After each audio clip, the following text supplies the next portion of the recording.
बिस्मिल्लाहिर्रहमानिर्रहीम। अस्सलाम वालेकुम जी, मैं शेफ़ तौकीर हूँ। आज की वीडियो के अंदर आपको बेहतरीन तरीके से कोफ्ते बनाने की रेसिपी बताने जा रहा हूँ। माशाल्लाह से बड़े ज़बरदस्त किस्म के आलू के कोफ्ते तैयार करेंगे और ये ऐसे तैयार होंगे कि आप चिकन और गोश्त के कोफ्ते भूल जाएंगे। तो चलिए बेहतरीन सी रमज़ान स्पेशल रेसिपी को शुरू करते हैं।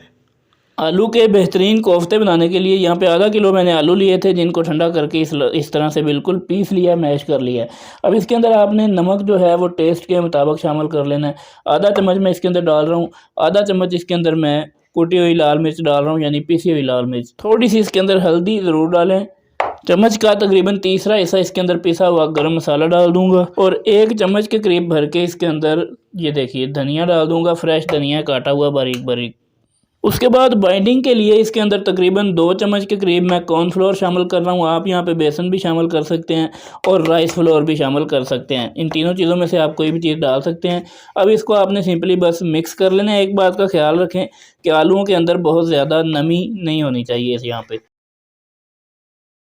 तमाम चीज़ों को अच्छे से मिक्स कर लेने के बाद अब इसके कोफ्ते बनाने हैं। हाथों को थोड़ा सा ऑयल या घी कोई भी चीज़ लगा लें ताकि ये मिक्सचर हाथों के साथ ना चिपके। यहाँ पे आप छोटे बड़े किसी भी साइज़ के कोफ्ते बना सकते हैं। तो जितना भी बनाना है उतना सा मटेरियल हाथ में ले लें, थोड़ा सा दबा के इस तरह आपने गोल कर लेना, जैसे लड्डू बांधते हैं उस तरह से। ये देखिए इस तरह से तमाम कोफ्तों को पहले तैयार कर लेंगे।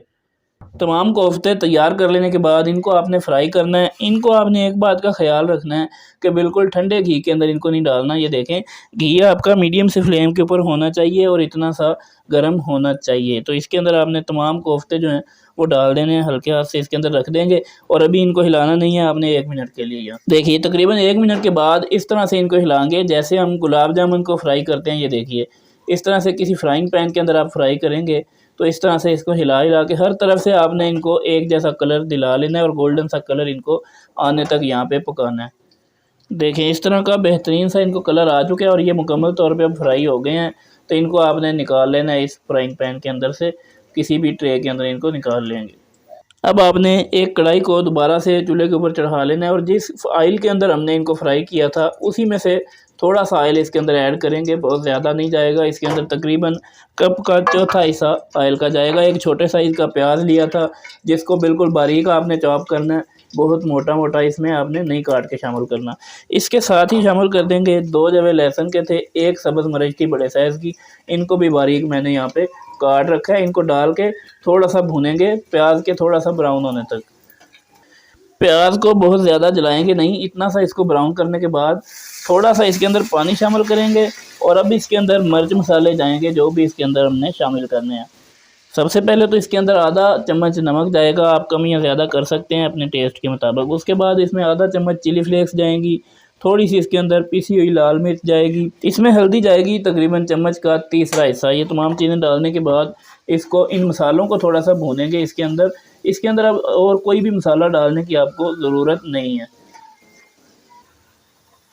देखिए मसाला अच्छे से भुन जाएगा तकरीबन 2 से 3 मिनट के अंदर। अब इसके अंदर आपने एक कटोरी भर के दही शामिल कर देना है, या अगर दही नहीं है तो आप इसके अंदर 2 टमाटरों का पेस्ट बना के वो भी शामिल कर सकते हैं। 1 मिनट के लिए इसको यूं ही इसके अंदर भुनेंगे।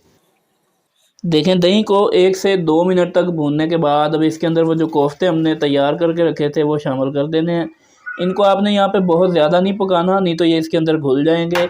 अब आपने करना ये है कि इस मुकाम पे फ्लेम को बिल्कुल आपने हल्का सा कर देना है। सब्ज़ धनिया इसके ऊपर डाल देंगे, ये देखिए इस तरह से सब्ज़ धनिया, और थोड़ा सा इसके अंदर एक ख़ास जो आपने टच देना है, यहाँ पे 2 चुटकी के करीब गरम मसाला पिसा हुआ इसके ऊपर छिड़क देना है और छिड़कने के बाद इसको ऊपर से ढाँप देना है तकरीबन सिर्फ 1 या 1.5 मिनट के लिए। यहाँ पर इसको रखे हुए 2 मिनट गुजर चुके हैं तो इसको भी इसी तरह से चूल्हे के ऊपर से नीचे उतार लेंगे और बिस्मिल्लाहिर्रहमानिर्रहीम देखिए किस कदर बेहतरीन हमारे कोफ्ते आलू के तैयार हो चुके हैं।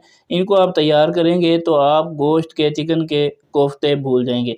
इनको आपने बहुत ज़्यादा यहाँ पे पकाना नहीं है, नहीं तो ये इसके अंदर घुल जाएंगे और पानी भी इसको लगाने की ज़रूरत नहीं है, ग्रेवी इसके अंदर काफ़ी है।